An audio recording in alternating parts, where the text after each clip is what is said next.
La manipulation émotionnelle est une stratégie par laquelle l'ego tente de contrôler autrui en jouant sur ses émotions.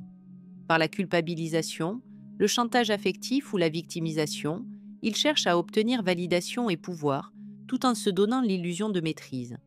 Ainsi, l'ego cherche à influencer et à diriger les émotions des autres pour servir ses propres intérêts. Ces manipulations émotionnelles peuvent être difficiles à reconnaître, car elles se dissimulent souvent sous des comportements apparemment inoffensifs ou des préoccupations sincères. Lorsque l'ego manipule émotionnellement, il crée des dynamiques de pouvoir et de dépendance dans tous les types de relations. Il s'alimente de l'émotion de l'autre, cherchant à lui faire ressentir de la culpabilité, de la honte ou de la confusion pour en tirer profit.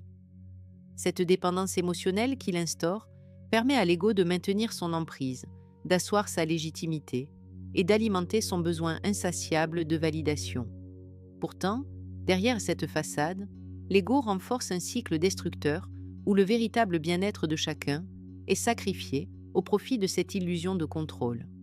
Dans cette dynamique, la manipulation émotionnelle devient non seulement un moyen d'atteindre des objectifs personnels, mais aussi une manière pour l'ego de maintenir une perception de soi déformée et exaltée.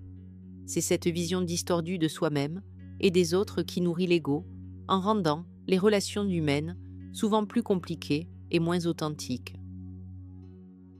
Le rôle de l'ego dans la manipulation.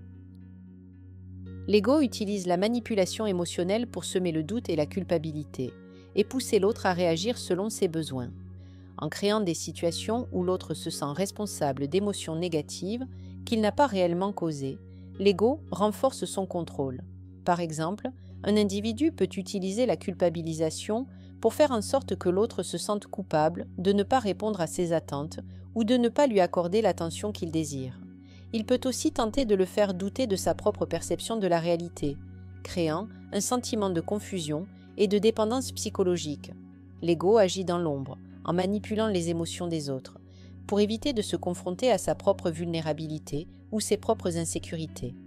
Cette manipulation vise à maintenir une relation de pouvoir où l'ego est le centre de l'attention et l'autre devient un instrument pour satisfaire ses désirs. Les mécanismes sous-jacents. Derrière la manipulation émotionnelle se cache un jeu complexe de pouvoir et de dépendance. L'ego, toujours à la recherche de validation, d'admiration ou de contrôle, utilise la manipulation pour garder l'autre sous son emprise. Le plus souvent, cette dynamique repose sur des mécanismes inconscients, la culpabilité, la peur ou le besoin de contrôle. En instillant des émotions négatives comme la culpabilité ou la honte, l'ego crée un déséquilibre émotionnel qui pousse l'autre à se conformer aux attentes de l'ego manipulateur. L'un des aspects les plus pernicieux de ces mécanismes est la création de dépendance émotionnelle. La victime de manipulation émotionnelle peut se retrouver à dépendre de l'approbation de l'autre pour se sentir bien dans sa peau, renforçant ainsi l'emprise de l'ego manipulateur. Ce dernier cultive un climat de confusion où l'autre doute de lui-même, de ses perceptions et de ses décisions, le rendant plus vulnérable aux influences extérieures. En entretenant cette dépendance émotionnelle, l'ego s'assure que l'autre reste attaché à lui, cherchant constamment son approbation, son affection ou son énergie. Merci de votre écoute. Vous pouvez retrouver le lien vers le livre complet dans la description et la suite de la lecture de ce livre sur la chaîne YouTube La Pensée Holistique. Pensez à vous abonner pour être averti des mises en ligne des prochains chapitres. Et aussi, retrouvez tous les liens vers les ressources inspirantes de Full Coaching directement dans la bio.